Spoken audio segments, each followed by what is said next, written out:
This is U.S. immigration attorney Sharifa Tharpe. I'm here live to take your U.S. immigration related questions. Put your questions in the comments now so that I can answer your questions. Today, I want to just talk about a topic that I'm pretty sure is of interest to you all, especially those who are living in Florida. Now, we saw the implementation of the Florida immigration law back in July, on July 1st. And the law is very extensive. There's a lot of misinformation going on out there too that is really crippling individuals unnecessarily. So I think this is going to be another opportunity to mention where the law does apply and where it doesn't apply. But there have been arrests in Florida based on the immigration law. So a driver has drivers. So I was looking at news articles about this, and drivers have been arrested in Florida already based on the Florida immigration law. Now, these drivers have been arrested for transporting immigrants who are here without status or who came into the country without permission, for transporting them into Florida, driving them into Florida. And the individuals who have been arrested, they're of Mexican, they are from Mexico. And what happened, there are 3 arrests so far, but of course, that number may change or may increase, but there have been 3 arrests so far, and all 3 have been in the Tampa Bay area. So that's telling me that the police are really heavy on immigration enforcement in that area. And, it shouldn't be the case that police officers have to now be checking immigration statuses and determining whether someone entered the country without permission, because sometimes that can be very difficult to decipher. And it because of that, it puts, of course, it puts unnecessary burden on the police officers, but it puts a lot of people at risk for being arrested without a just cause. But now they have to go through the criminal justice system to be able to clear that up, even if they can even clear that up, because police officers are not immigration experts. And so it makes it a dangerous type of work or enforcement that they're doing.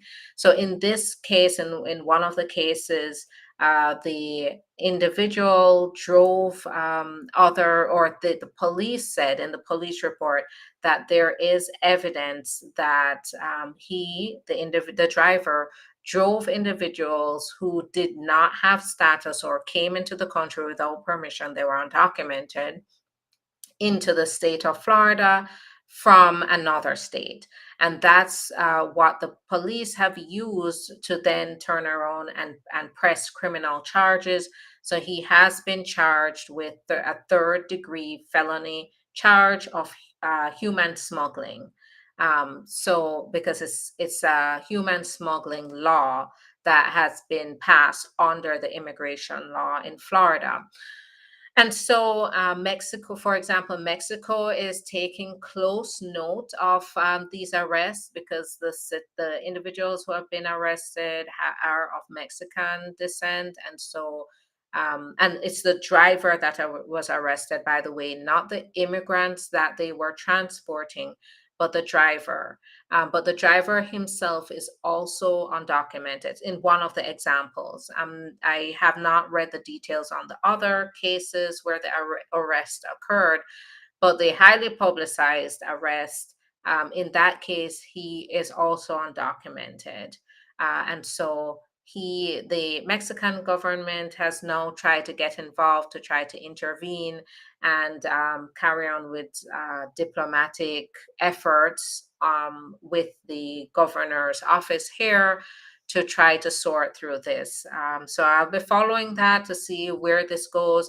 There is a lawsuit that's pending right now in the federal court, and they have requested that there is an injunction. So there's a pause on the enforcement of this particular law that's charging people who transport people without status into Florida.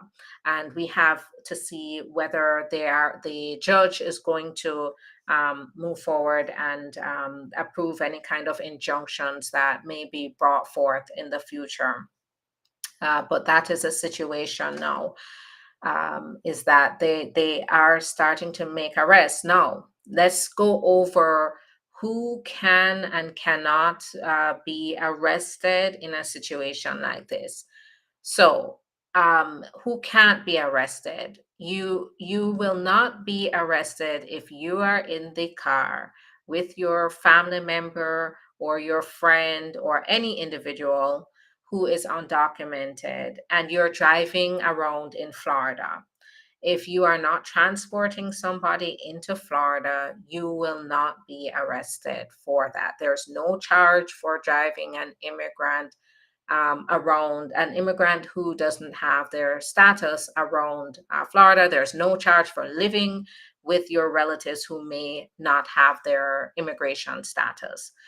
So that's one. They can't arrest you for that. Two is that you if even if they're driving you into this, or you're driving, say you're driving an immigrant into the state or transporting them into the state, and they don't have their papers, can you be arrested? They're going to look at another element here to determine whether the law does apply to you.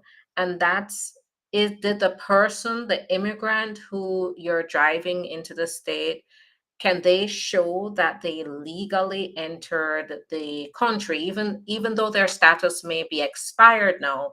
If you came in with a visa, if you have any kind of visa that's now expired, but you came into the country that way, you came in with permission, you came in with parole, you were inspected, an officer spoke to you and let you in, and you have the evidence of that, then they can't arrest you on this human smuggling charge, because this is for individuals who are transported into the country, and those individuals who are being transported did not come with any inspection. They weren't, they didn't not they crossed the border without permission. This is who this law is targeting. It's not targeting individuals who you came with a visa and then you ended up overstaying. So now, if you do have, and this is where the lawsuit is very relevant here, is that if you have a family member, say you're living right on the border between Georgia and Florida, and you have to go from Georgia to Florida, maybe you have to drive your children to school, maybe you have to make doctor's appointments, maybe you have to go to a job or something across the border in Florida, and say you have to, somebody, your family member has to drop you over, or you have to drop your family member who came into the country without permission. That means they came in maybe by boat, snuck into the country, snuck across the border. Does that put you at risk for a human smuggling charge? Yes, it does. There are no exceptions here. The law doesn't provide any exceptions to say that if you are the family member driving another family member into the state, that you are going to be exempted. So that does put, and this is where the lawsuit is showing that the law is way too vague. It's too broad. It's so broad that it just does not make any sense, and it conflicts with the federal law. And so we have to see where that lawsuit goes, whether they will be successful on that. But that's where you do have to be cautious about moving, driving into the state or transporting a relative into the state that may have come into the country without permission. That means they came with no visa, no permission, no inspection, no talking to an officer and getting permission to enter the country. All right, so that's it for me. That's the information I have, the update I have on my end. As usual, reach out. Let's talk to you about possible options that you may have in the future. Just be careful and be mindful of the law and what the law that applies. Just try not to give in to your fears based on misinformation. Now I'm going to answer questions. Put those questions in the comments so that I can answer your questions. Put those questions in the comments now and I'll answer. It can be anything that's immigration related. It doesn't have to be just related to the topic that I came to talk about, but it can be any topic that's immigration related.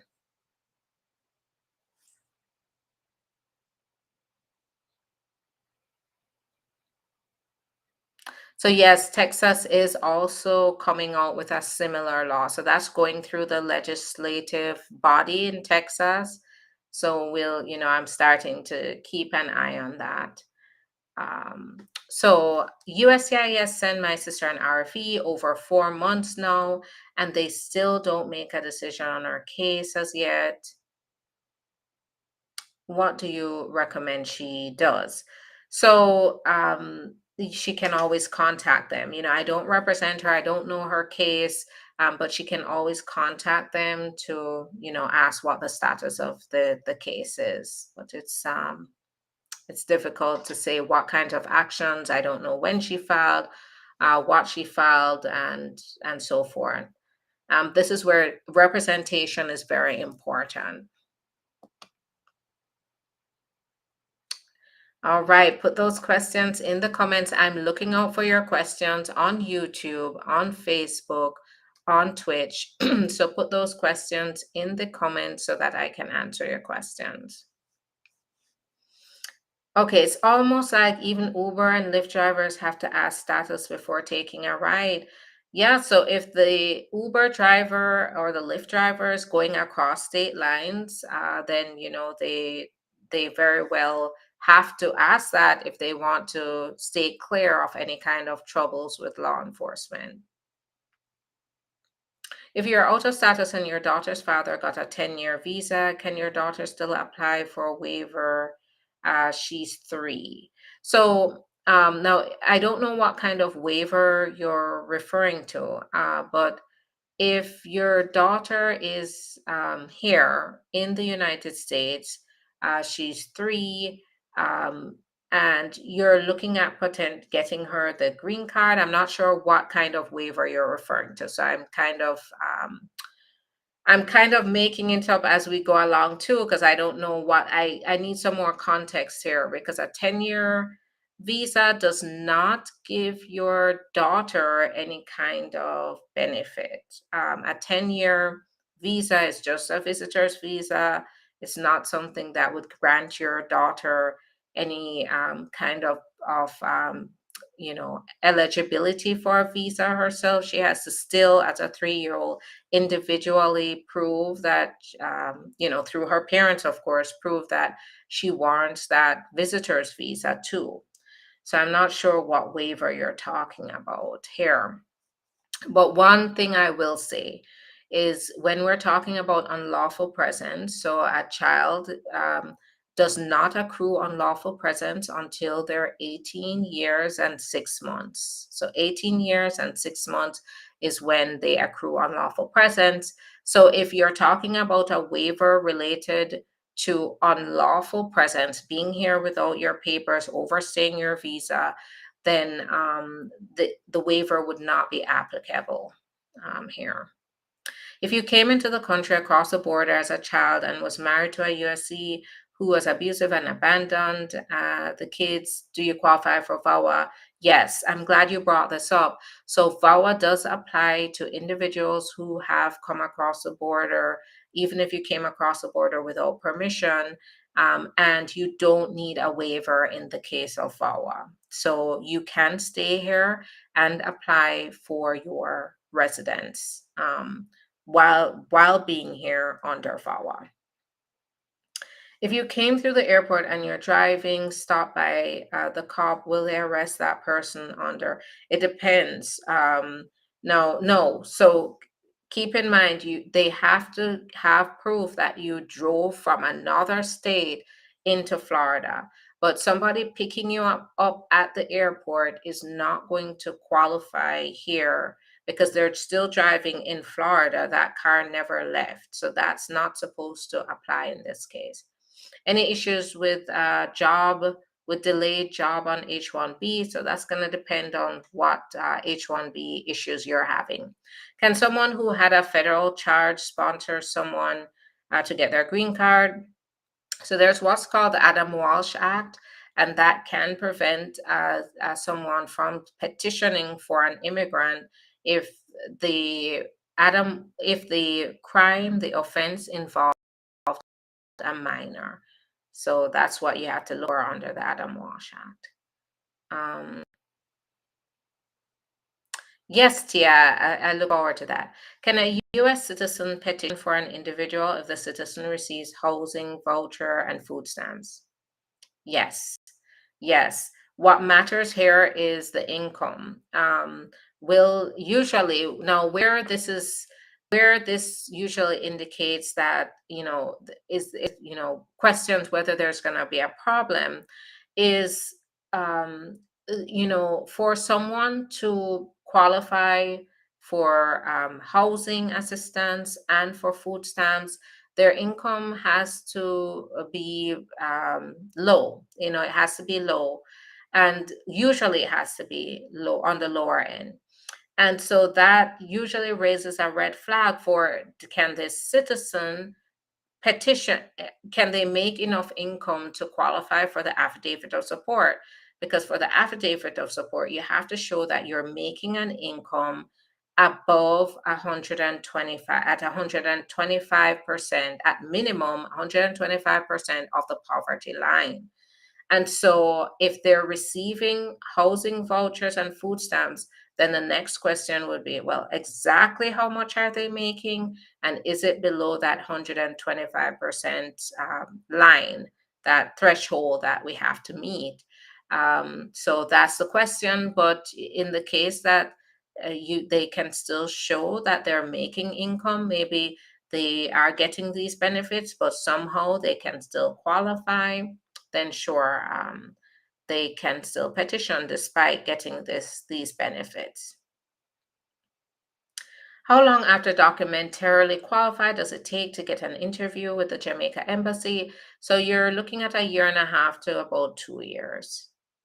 Can someone who was jailed due to drug selling charges petition for an individual?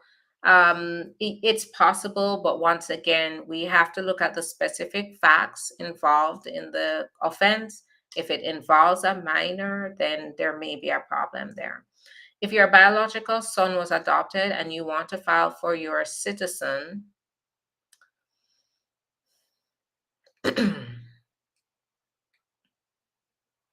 so I don't usually provide specific information about your children. I mean, about filling out forms.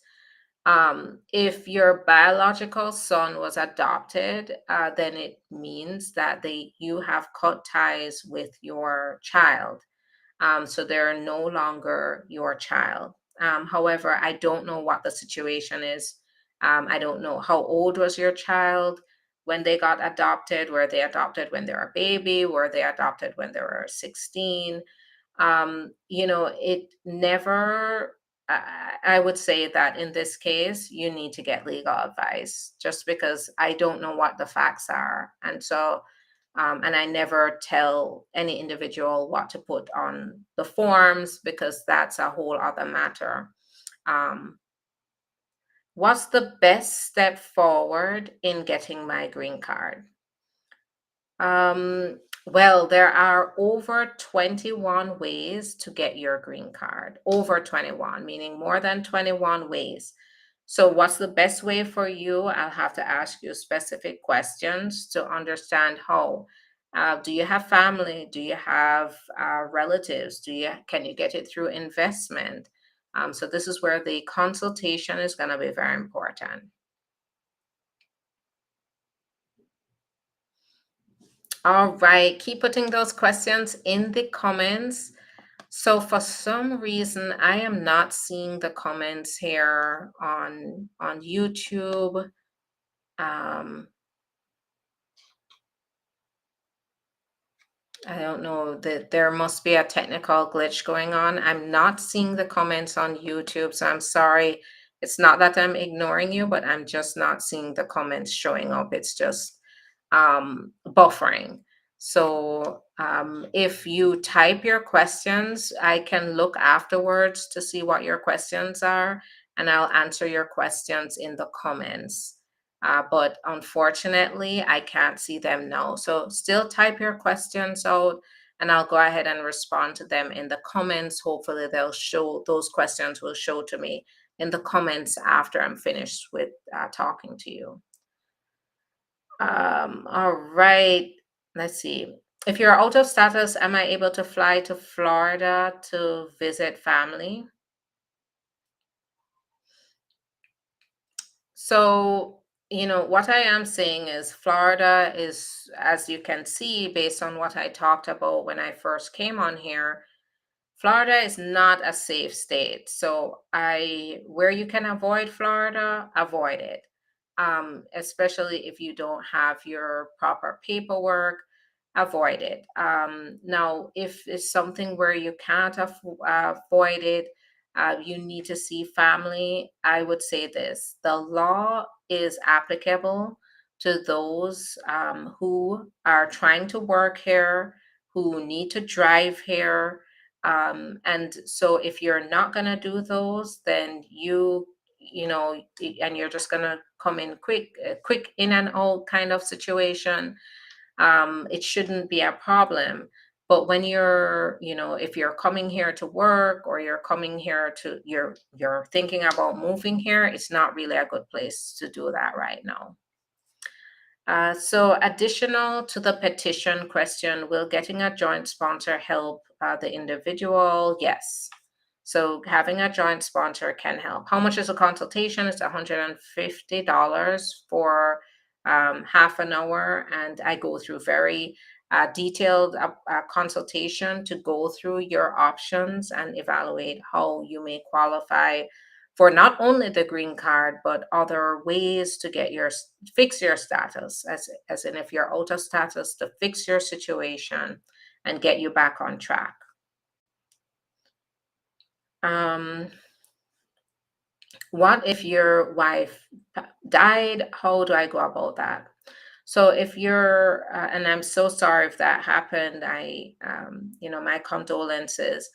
There is, if your wife was a U.S. citizen, then you can apply for the widower um, petition. You have 2 years to do that. So the clock is ticking. You need to jump on it right away.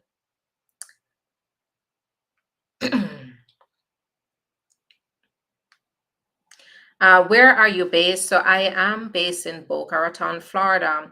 However, keep in mind that I represent clients all over the country and the world. So no matter where you are, I can assist you. Can you assist with getting a work permit? So that's what I do. I assist people with getting work permits. But keep in mind, let's talk about this for a minute. Can I get a work permit for you? My follow-up question would be to you is, do you qualify for a work permit? Not everyone that wants a work permit is going to get a work permit, because a big part of this is that to get a work permit, you need to qualify for something, just like the green card. You need to qualify through a family member, through circumstances you're going through an employer. You can't just come here and say, I want to work. I'm going to apply for a work permit. So this is where the consultation is very important, because that's exactly what I do. Is I go through a very detailed evaluation to determine whether you fall under one of the ways to obtain a work permit, through a benefit or through relief, if you're applying for relief. For example, when I talk about relief, Were you the victim of trafficking? Were you the victim of abuse? Were you the victim of a spouse or a relative that mistreated you here? Were you targeted in your country? Are you afraid to return to your country? And if you can answer yes to those, then we explore those options for you. Other options are, do you have an employer who wants a petition for you? Do you have a family member that wants a petition for you? Are you married and is your spouse ready to petition for you? If so, then while you are waiting for the green card, you can get a work permit. Also, other ways include were you paroled into the country? If you're paroled into the country, then you can apply for your work permit. The parole is special permission that you usually get at the border to come into the country and it usually has a deadline. So you have to apply for that work permit before the deadline. Were you granted deferred action? If you were, then you could possibly qualify also for a work permit. I've received my employment authorization card, but I'm unable to get my green card. I'm married, but divorce is on the way. So keep in mind that divorce, it depends. If you're getting divorced and your spouse was mistreating you, then that could be an avenue to get permanent residence. So I have to understand. Sounds like you were in the process. That's why you have your employment authorization, but now the spouse is divorcing you. And so this is where we have to explore what exactly happened. Now, to get in touch to schedule the appointment, go to the link in the profile. At the very top of the link, Linktree, you'll see the button to schedule your very own appointment, so you don't even need to call. But if you want to call and talk to a staff member who can help you to schedule, go ahead and you can click on the link to get to the website. You will see the phone number there. Give us a call, and you can also fill out our evaluation request form, and it will go to a staff member. A staff member will contact you and get you scheduled, get you on my calendar. What I do want to say is that as we're coming to the end of the year, I can't believe how quickly the time is going by. My calendar is filling up, so don't wait. Do it now because my calendar is filling up, and I really don't want anybody to be left out that I can help. And the way that I determine whether I can help you is by understanding your situation in that consultation. I have my green card. She passed 3 weeks now. We've been married for 5 years. So, in the case that you have your 2 year green card, then you can move forward move forward with a waiver to get the 10 years. So you can start on that right away. It's been 140 days since I've been approved for the travel document and still haven't received it. So this is where you need to contact them to see exactly what's going on. Maybe it got lost in the mail. Maybe they haven't generated the card yet, but if you give them a call, maybe that might give them a little nudge to figure out what's going on.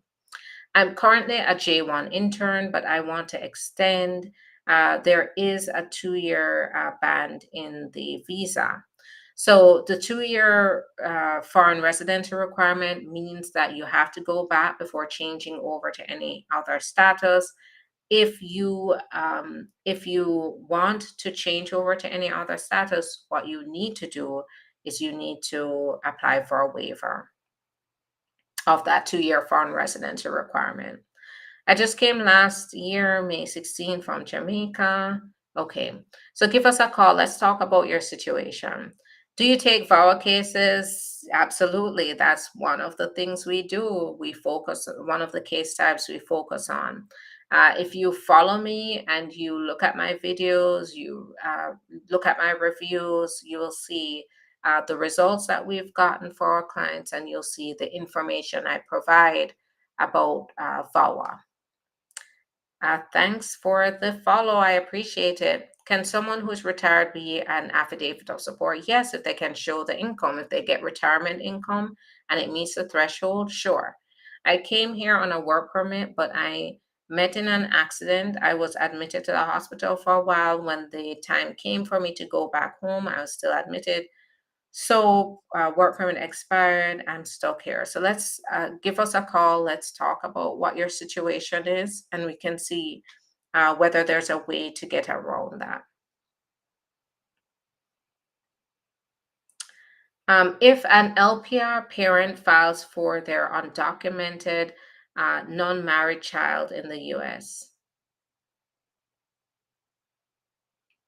does the child have to return to their country or citizenship for filing to be successful? Yes. In a nutshell, yes. Eventually, they have to go back. Now, the whole process is going to take about 5 to 7 years, by the way.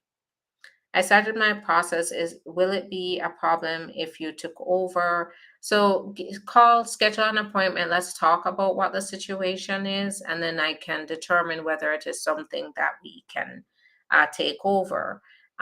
What I often say is always best to hire an attorney before you get started, because the where I see a lot of mistakes or mistakes that are very hard to fix is where you file, make the mistakes, and then it's hard to turn back and fix those mistakes afterwards, and it gets to a lot more complex case and a lot more expensive. So there are a few that I will look at and determine whether it's something I can take, but it depends. This is where it depends on, well, in every case facts matter here, so that's one of them. All right, that's all I have for today. I am working on getting, so we have been just focusing on getting our clients' cases out. So I've been very busy. We've had new team members added. So we've been going through training here at the firm, and we have many new clients that we're getting their cases out along with training. So I have not been connecting with you all on a regular basis. But the whole reason is we want to make sure we're helping our clients to succeed. And so it's very important for my team and I to be on the same page. So that's what we're working on now. So I am working on getting back on track and coming back on a regular basis. So maybe not this week, but next week I'll hop on at lunchtime where I can. But I just wanted to let you know that's a situation. I haven't left completely. I'm working on getting back. But we also have to make sure that everything we get these cases out, because the law is changing. As you can see, I just talked about the law in Florida. I just talked about the law in Texas. There's a lot going on. We have an election coming up next year, and we don't know how the laws are going to change next year. So I have a lot of clients that are now taking advantage of the time we have now to get them the immigration benefits that they deserve. And so we've been working really hard to get reach those goals, and so that has been a big priority. So I will connect with you again, hopefully tomorrow or Friday, and then I'll let you know as soon as we get back on track to get on a regular schedule, Monday to Friday at lunchtime, where we can have a conversation. But think of the questions you want to ask. Now, if you have particular questions that are specific to you, always, always, always schedule an appointment to talk to me individually, so we can, and I do all the appointments, so you will talk to me individually. And I just saw here, thanks so much. So you and your team are awesome, especially Marvin. Okay, I will be sure to tell Marvin that. Thanks so much for that. I appreciate that. And it's good to know that. And your hair is beautiful. Oh, thank you so much. Thanks for that. Have a great day, everyone. I will see you hopefully tomorrow. I'll see you then. But think of questions you want to ask. It can be anything immigration related, and drop it in as soon as you see me so I can answer those questions. Have a great day. Bye.